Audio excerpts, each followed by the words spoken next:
പല ജീവിതങ്ങൾ കൊടുക്കുന്നു. പക്ഷേ ഇതേപോലെ നമ്മുടെ സർക്കാർ പല പദ്ധതികൾ കൊണ്ടുവന്നിട്ടുണ്ട്. പക്ഷെ ഒന്നും അത് നടപടിയായിട്ടില്ല. പലർക്കും വീട് വീട് പണിയാനുള്ള പല സ്കീമുകൾ കൊണ്ടുവന്നിട്ടുണ്ട്. പക്ഷെ പലതും നടപടിയായിട്ടില്ല. ഇത്രയും ഫണ്ടുകൾ നമ്മൾ ചാരിറ്റി ആയിട്ട് ഒരാൾ ചെയ്യുമ്പോൾ പോലും നമ്മുടെ സർക്കാർ എന്താ ചെയ്യണമെന്ന് വെച്ചാൽ അവർക്ക് അറ്റ്ലീസ്റ്റ് പറഞ്ഞ കാര്യങ്ങൾ ചെയ്യാന്നുള്ളതല്ല. ശരിക്കും പറഞ്ഞാൽ നാട്ടിൽ നശിപ്പിക്കുക എന്നുള്ള സ്കീമൊക്കെയാണ് ചെയ്യുന്നത്.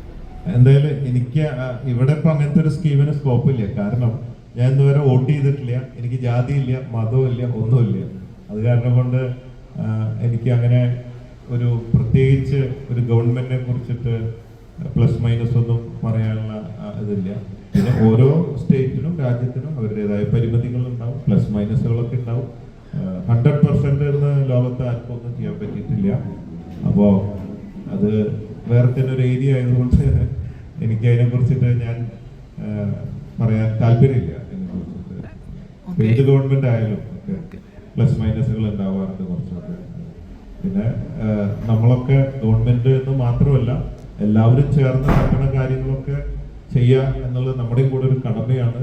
ആര് ഭരിച്ചാലും നമ്മൾ സപ്പോർട്ട് ചെയ്യുക എന്നുള്ളത് ഒരു വലിയൊരു ഭാഗമാണ്. ഗവൺമെന്റ് മാത്രമായിട്ട് 100% കാര്യങ്ങൾ ചെയ്യാൻ സാധിക്കില്ല എന്നാണ് ഞാൻ മനസ്സിലാക്കുന്നത്.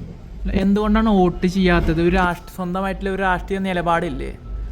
അതുണ്ട്. എന്തെങ്കിലുമൊക്കെ നിങ്ങൾക്ക് എന്തൊക്കെ ദുശീലമുണ്ടോ എന്ന് ചോദിച്ചാൽ എന്തെങ്കിലും 2-3 പറയാൻ വേണ്ടേ? ശീലമായിപ്പോയി. പല ശീലങ്ങളിൽ ഒരു ശീലം എന്നേ ഉള്ളൂ. ശരിക്കും ചെയ്യണം, തെറ്റാണ് എങ്കിലും അങ്ങനെയാണ് ഇതുവരെയുള്ള ഒരു ശീലം. അല്ല, കേരളത്തിലെ മുഴുവൻ പാർട്ടിയോടുള്ള വിയോജിപ്പാണോ ഈ വോട്ട് ചെയ്യാൻ? ഞാൻ എല്ലാ പാർട്ടിക്കാരോടും എല്ലാവരുമായിട്ട് വളരെ അടുപ്പാണ്. എനിക്ക് അങ്ങനത്തെ വികാരങ്ങളില്ല. ഇപ്പോ ഇന്ന പാർട്ടി, ജാതി, മതം, എന്റെ ജാതി മനുഷ്യജാതി, മതം സ്നേഹമതം, അങ്ങനെ ഉള്ള യാതൊരു വികാരങ്ങളും എനിക്കില്ല. നമ്മളുടെ സ്നേഹിക്കുക, സ്നേഹിക്കപ്പെടുക, അതാണ് നമ്മുടെ ഒരു ഇത്. അങ്ങനെയാണ് യൂസ്ഡായി. അതാണ് അതിന്റെ ഒരു ഭാഗം. തെറ്റാണോ എന്ന് ചോദിച്ചാൽ തെറ്റാണ്. പക്ഷെ ചെയ്തിട്ടില്ല അതുവരെ. തോന്നിയാ ചെയ്യണം. ഭാവിയിൽ